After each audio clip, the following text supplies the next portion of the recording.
पाकिस्तान मुस्लिम league नून के रहनुमा और नौ मुंतखब रुकने कौमी असम्बली अता तारड़ ने कहा है कि इस वक्त ऐवान सदर साजिशों का गढ़ बना हुआ है।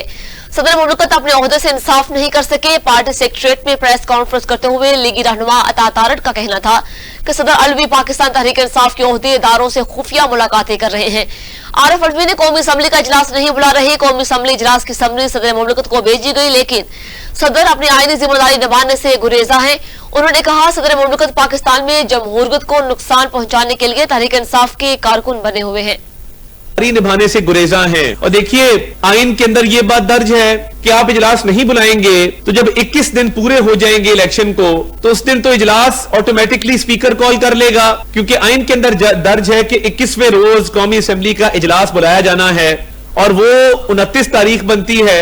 और जब आप 29 तारीख को देखेंगे कि इंशाअल्लाह ताला इजलास होगा, हम तमाम मेंबरान कौमी असेंबली के नोटिफिकेशन हो चुके, रिजर्व सीट पे खवातीन के नोटिफिकेशन हो चुके, माइनॉरिटीज की सीट्स पे माइनॉरिटी मेंबरान के नोटिफिकेशन हो चुके। तो सदर साहब सिर्फ और सिर्फ जमहूरियत को नुकसान पहुंचाने के लिए वो पीटीआई के वर्कर बने हुए, वो गौहर खान से मुलाकातें करते हैं, वो पीटीआई के अरकान को ऐवान सदर बुलाते हैं और ऐवान सदर इस वक्त साजिशों का एक गढ़ बना हुआ है। यानी जब दिल करता है तो कहते हैं मैंने जेल में मुलाकात करनी है इमरान न्याजी से, जब दिल करता है रियासत मुखालिफ बयानियों को परवान चढ़ाते हैं और चढ़ाते रहे हैं। और मेरी समझ से बाहर है कि आपने ऐवान सदर में रह के जो आपके बेटे अवाब अलवी ने एक अमेरिका की भारतीय निजात लोगों की जो एक डेंटिस्ट्री की फर्म थी उसके साथ जो एमओयू किया, आप बतौर सदर उसमें शरीक रहे।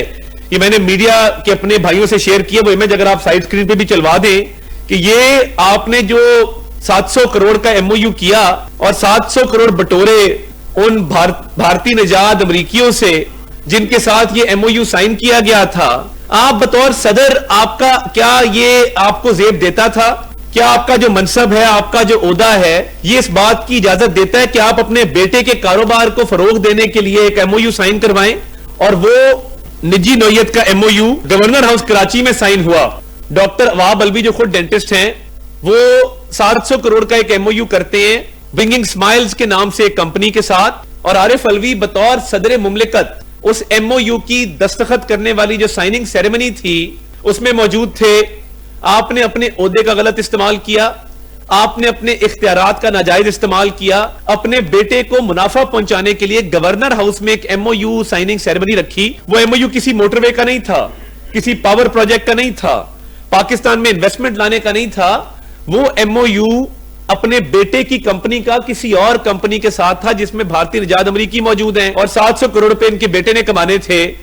तो आरिफ अलवी साहब ने बतौर सदर मुमलिकत वहां पे उनकी मौजूदगी आप देख सकते हैं, वो तस्वीर है मौजूद है, गवर्नर हाउस का रिकॉर्ड मौजूद है कि वहां पे वो मौजूद थे।